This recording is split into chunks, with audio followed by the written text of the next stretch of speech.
اسرافیل علیہ السلام منہ میں سور لیے منتظر ہیں کہ کب اللہ کا حکم ملے اور میں پھونکوں۔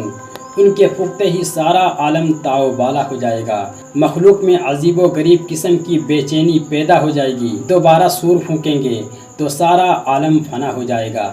چند فرشتوں کے سوا مخلوق میں کوئی باقی نہ رہے گا۔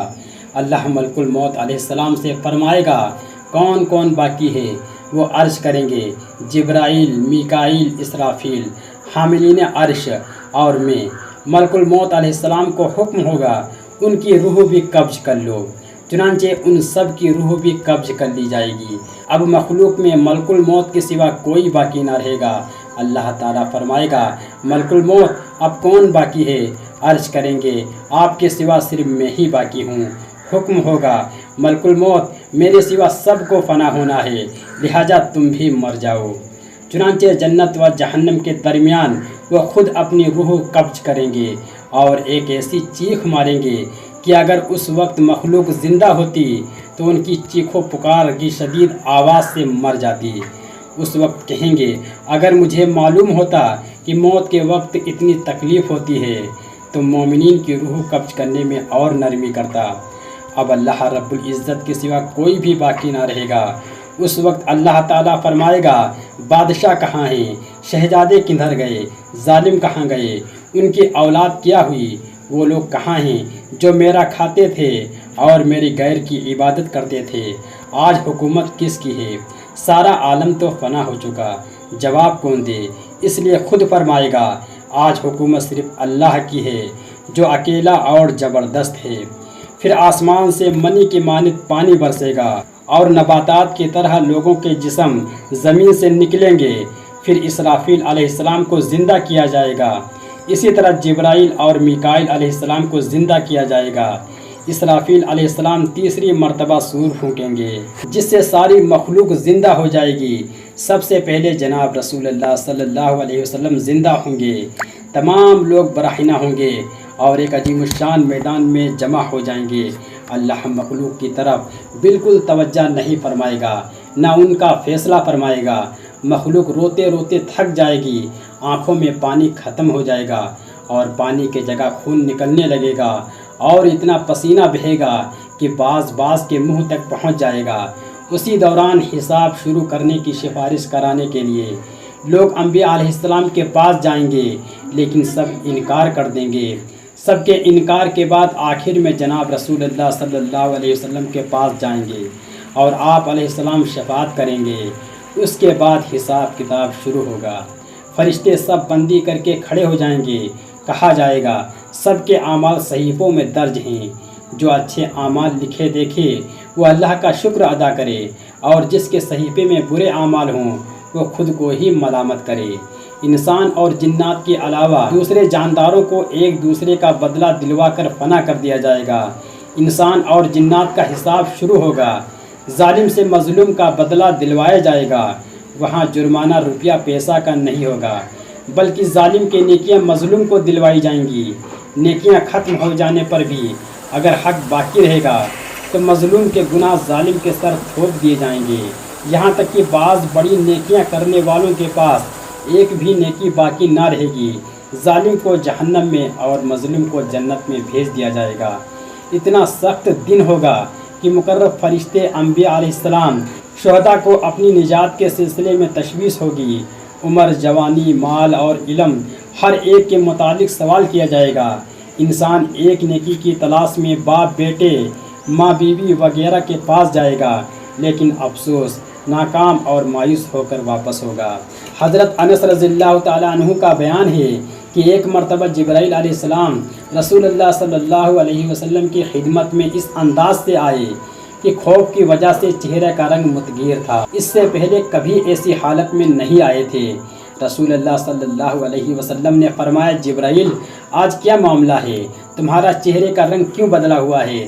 عرض کیا آج جہنم کے ایسے حالات دیکھ کر آیا ہوں کہ جس شخص کو بھی ان کا یقین ہوگا اس کو چین اور سکون نہیں مل سکتا جب تک کہ ان میں مبتلا ہونے سے اپنی حفاظت نہ کر لے۔ آپ صلی اللہ علیہ وسلم نے فرمایا جبرائیل کچھ ہم سے بھی بیان کرو۔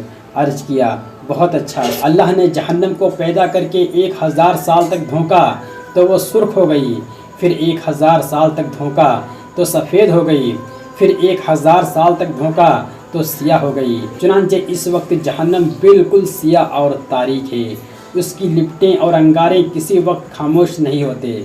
اللہ کی قسم، اگر سوئی کے ناکے کے برابر جہنم کو کھول دیا جائے تو سارا عالم جل کر خاک ہو جائے۔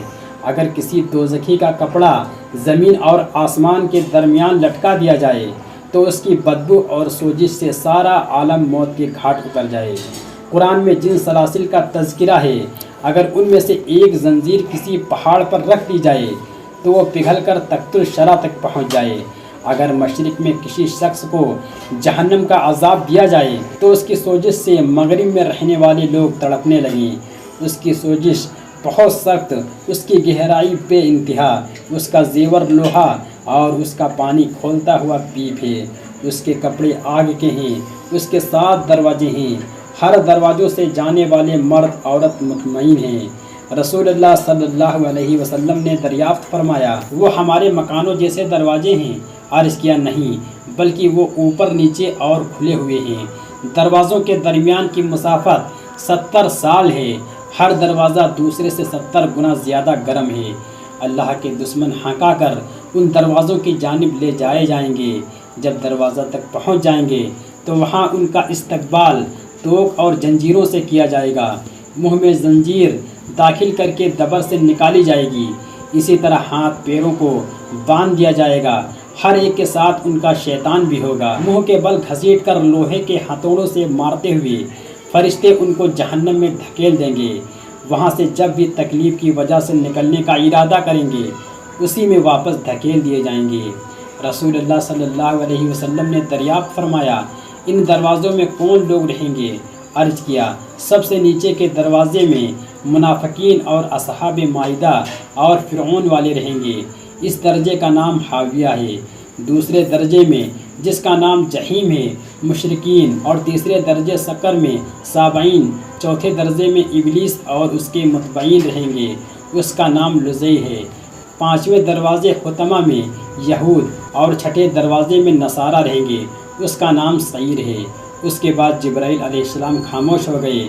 آپ صلی اللہ علیہ وسلم نے فرمایا، خاموش کیوں ہو گئے؟ 7ویں دروازے میں کون لوگ رہیں گے؟ جبرائیل علیہ السلام نے تکلف کے ساتھ شرماتے ہوئے بتایا، اس میں آپ کی امت کے وہ لوگ رہیں گے جنہوں نے گناہ کبیرہ کیے اور بغیر توبہ کے مر گئے۔ یہ سن کر رسول اللہ صلی اللہ علیہ وسلم برداشت نہ کر سکے اور بے ہوش ہو کر گر گئے۔ جبرائیل علیہ السلام نے آپ کا سر مبارک اپنی گود میں رکھ لیا۔ جب آپ صلی اللہ علیہ وسلم کو افاقہ ہوا تو فرمایا، جبرائیل، میں بہت بڑی پریشانی اور غم میں مبتلا ہو گیا، کیا میری امت میں سے بھی کوئی شخص آگ میں ڈالا جائے گا؟ عرض کیا، جی ہاں، گناہ کبیرہ کرنے اور بلا توبہ مر جانے والے۔ رسول اللہ صلی اللہ علیہ وسلم یہ سن کر رونے لگے۔ آپ کو دیکھ کر جبرائیل علیہ السلام بھی رونے لگے۔ آپ صلی اللہ علیہ وسلم گھر میں تشریف لے گئے اور لوگوں سے ملنا جلنا چھوڑ دیا، صرف نماز کے لیے باہر تشریف لاتے اور کسی سے بات کیے بغیر گھر میں تشریف لے جاتے۔ کیفیت یہ تھی کہ روتے ہوئے نماز شروع فرماتے اور روتے ہوئے ختم فرماتے۔ تیسرے روز حضرت ابوبکر رضی اللہ تعالیٰ عنہ دروازے پر حاضر ہوئے، سلام کیا اور داخلے کی اجازت مانگی۔ اندر سے کوئی جواب نہ ملا تو روتے ہوئے واپس ہو گئے۔ اسی طرح حضرت عمر رضی اللہ تعالیٰ عنہ کے ساتھ ہوا، وہ بھی روتے ہوئے واپس ہوئے۔ اتنے میں حضرت سلیمان فارسی رضی اللہ تعالیٰ عنہ بھی آ گئے، انہیں بھی کوئی جواب نہ ملا تو بے قرار ہو گئے، کبھی بیٹھتے کبھی کھڑے ہو جاتے، واپس ہوتے تو فوراً لوٹ آتے۔ اسی بے قراری کے عالم میں حضرت فاطمہ رضی اللہ تعالیٰ عنہ کے دروازے پر پہنچ گئے اور ساری روداد سنا ڈالی۔ سنتے ہی حضرت فاطمہ رضی اللہ تعالیٰ عنہ بھی بے چین ہو گئی اور چادر اوڑھے سیدھے در رسالت کی طرف روانہ ہوئی۔ دروازے پر سلام کے بعد عرض کیا، میں فاطمہ ہوں۔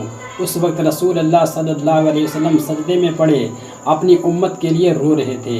سر اٹھا کر فرمایا، میری آنکھوں کی ٹھنڈک فاطمہ، کیا حال ہے؟ گھر والوں سے فرمایا، دروازہ کھول دو۔ حضرت فاطمہ رضی اللہ تعالیٰ عنہ اندر داخل ہوئیں تو آپ صلی اللہ علیہ وسلم کی حالت دیکھ کر بے اختیار زار و قطار رو پڑیں اور بہت روئیں۔ انہوں نے دیکھا کہ آپ صلی اللہ علیہ وسلم کی حالت متغیر ہے، رنگ پیلا پڑ چکا ہے، چہرے کی بشاشت غائب ہے۔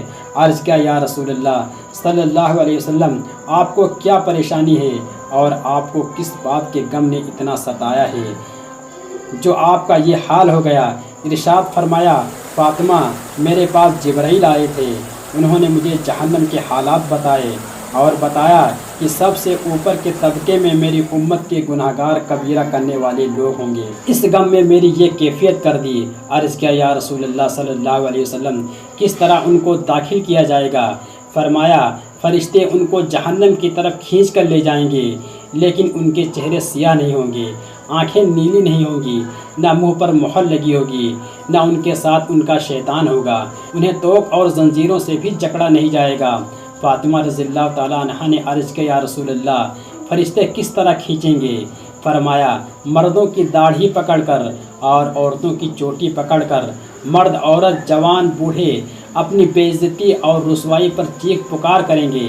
اسی حال میں جب جہنم تک پہنچیں گے تو داروغہ جہنم مالک فرشتوں سے کہے گا کہ یہ کون لوگ ہیں؟ ان کی شان عجیب ہے، نہ ان کے چہرے کالے ہیں، نہ آنکھیں نیلی ہیں، نہ ان کے منہ پر مہر لگی ہے، نہ ان کے ساتھ ان کا شیطان ہے، ان کے گلے میں توق ہے، نہ ان کو زنجیروں سے جکڑا گیا ہے۔ فرشتے کہیں گے ہمیں کچھ بھی نہیں پتا، ہم نے تو حکم کے بموجب ان کو آپ تک پہنچا دیا۔ داروغہ جہنم ان لوگوں سے کہے گا بدبختوں تم ہی بتاؤ تم کون ہو۔ ایک روایت کے مطابق وہ راستے میں ہائے محمد پکارتے جائیں گے، لیکن داروغہ جہنم کو دیکھتے ہی حضور صلی اللہ علیہ وسلم کا نام بھول جائیں گے۔ وہ کہیں گے ہم وہ ہیں جن پر قرآن نازل ہوا اور رمضان کے روزے فرض ہوئے۔ داروغہ کہے گا قرآن تو صرف حضرت محمد صلی اللہ علیہ وسلم پر نازل ہوا تھا، آپ کا نام سنتے ہی پکاریں گے ہم حضرت محمد صلی اللہ علیہ وسلم کے امتی ہیں۔ مالک کہے گا کیا قرآن میں اللہ کی نافرمانی پر تمہیں ڈرایا نہیں گیا تھا؟ جہنم کے دروازے پر آگ دیکھ کر یہ لوگ داروغہ سے گزارش کریں گے ہمیں اپنے آپ پر رو لینے دیجیے۔ چنانچہ روتے روتے آنکھوں کا پانی ختم اور خون جاری ہو جائے گا۔ مالک کہے گا کاش یہ رونا دنیا میں ہوتا تو آج یہ نوبت نہ آتی۔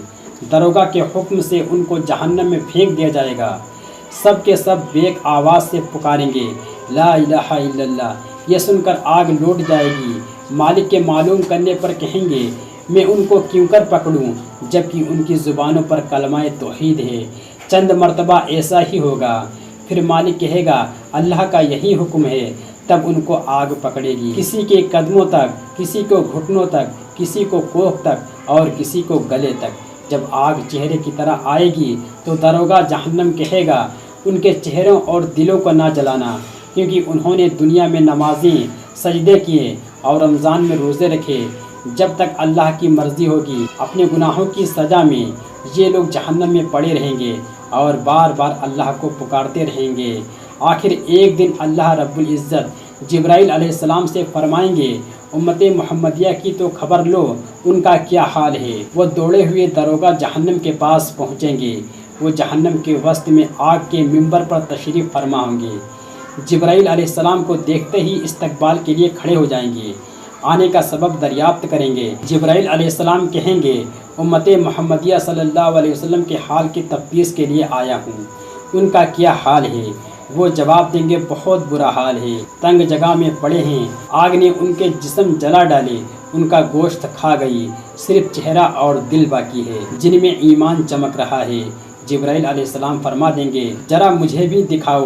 جبرائیل علیہ السلام کو دیکھتے ہی لوگ سمجھ جائیں گے یہ عذاب کے فرشتے نہیں ہیں۔ ان کے حسین چہرے سے رحمت جھلک رہی ہے۔ پوچھیں گے یہ کون ہیں؟ اتنا حسین چہرہ آج تک نہیں دیکھا۔ ان سے کہا جائے گا یہ جبرائیل ہیں جو حضرت محمد صلی اللہ علیہ وسلم کے پاس وحی لے جایا کرتے تھے۔ وہ لوگ آپ کا اسم گرامی سنتے ہی چیخنے لگیں گے اور کہیں گے جبرائیل ہمارے آقا حضور صلی اللہ علیہ وسلم سے ہمارا سلام عرض کر دینا اور یہ بھی کہہ دینا کہ ہمارے گناہوں نے ہمیں آپ سے جدا اور برباد کر دیا۔ جبرائیل علیہ السلام واپس ہو کر رب کریم کو سارا ماجرا سنائیں گے۔ اللہ تعالیٰ فرمائے گا جبرائیل انہوں نے تم سے کیا کہا؟ کہیں گے جی ہاں، حضور صلی اللہ علیہ وسلم سے اپنا سلام عرض کرنے اور اپنی تباہ حالی بیان کرنے کو کہا ہے۔ حکم ہوگا جاؤ ان کا پیغام پہنچا دو۔ یہ سنتے ہی جبرائیل علیہ السلام فوراً حضور صلی اللہ علیہ وسلم کی خدمت میں پہنچیں گے۔ آپ اس وقت سفید موتی کے ایک ایسے محل میں آرام فرما ہوں گے جس کے 4000 دروازے ہوں گے، ہر دروازے کے دونوں پٹ سونے کے ہوں گے۔ سلام کے بعد عرض کریں گے، آپ کی امت کے گناہ گاروں کے پاس سے آ رہا ہوں، انہوں نے آپ کو سلام عرض کیا ہے اور اپنی تباہی اور بربادی کا حال آپ تک پہنچانے کا حکم دیا ہے۔ وہ بہت ہی پریشانی اور مصیبت میں مبتلا ہیں۔ آپ سنتے ہی عرش کے نیچے پہنچ کر سجدہ ریز ہو جائیں گے اور اللہ کی ایسی تعریف کریں گے کہ آپ صلی اللہ علیہ وسلم سے پہلے کسی نے بھی ان الفاظ میں اللہ تعالیٰ کی تعریف نہ کی ہوگی۔ حکم ہوگا، سر اٹھاؤ، مانگو کیا مانگتے ہو، ضرور دیا جائے گا۔ اگر کسی کی شفاعت کرنا چاہتے ہو تو کرو، قبول کی جائے گی۔ بارگاہ خداوندی میں رسول اللہ صلی اللہ علیہ وسلم عرض کریں گے، اے پروردگار، میری امت کے گناہ گاروں پر آپ کا حکم نافذ ہو چکا، انہیں ان کے گناہوں کی سزا دی جا چکی، اب ان کے سلسلے میں میری شفاعت قبول فرمائی۔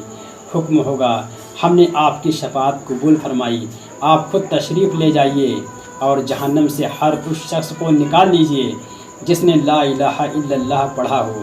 چنانچہ رسول اللہ صلی اللہ علیہ وسلم جہنم کی طرف جائیں گے۔ دروگا جہنم آپ کو دیکھتے ہی تعظیم کے لیے کھڑا ہو جائے گا۔ آپ اس سے فرمائیں گے، مالک، میری امت کے گناہ گاروں کا کیا حال ہے؟ وہ عرض کرے گا، بہت برا حال ہے۔ آپ صلی اللہ علیہ وسلم جہنم کا دروازہ کھولنے کا حکم دیں گے۔ جیسے ہی جہنمی رسول اللہ صلی اللہ علیہ وسلم کو دیکھیں گے، چیخ پڑیں گے، یا رسول اللہ صلی اللہ علیہ وسلم، آگ نے ہماری کھالوں اور کلیجوں کو جلا ڈالا۔ آپ سب کو نکالیں گے، سب کوئلے کی مانند کالے ہوں گے۔ آپ ان کو نہر رضوان میں غسل دیں گے جو جنت کے دروازے پر ہے۔ اس میں نہا کر خوبصورت نوجوان بن کر نکلیں گے، چہرے چاند کی طرح چمکتے ہوں گے۔ پیشانی پر لکھا ہوگا، یہ وہ جہنمی ہیں جن کو اللہ رحمان نے آزاد فرمایا ہے۔ پھر ان کو جنت میں داخل کر دیا جائے گا۔ اس وقت بقیہ جہنمی حسرت کے ساتھ کہیں گے، کاش ہم بھی مسلمان ہوتے تو آج ان کی طرح دوزخ سے نکال دیے جاتے۔ بہت سے کافر اس کی تمنا کریں گے، کاش وہ بھی مسلمان ہوتے۔ اس کے بعد موت کو میڑھوں کی شکل میں لا کر جنتی اور دوزخی لوگوں کے سامنے ذبح کر دیا جائے گا اور دونوں سے کہہ دیا جائے گا، اب کسی کو موت نہیں آئے گی، جو جہاں ہے وہیں ہمیشہ رہے گا۔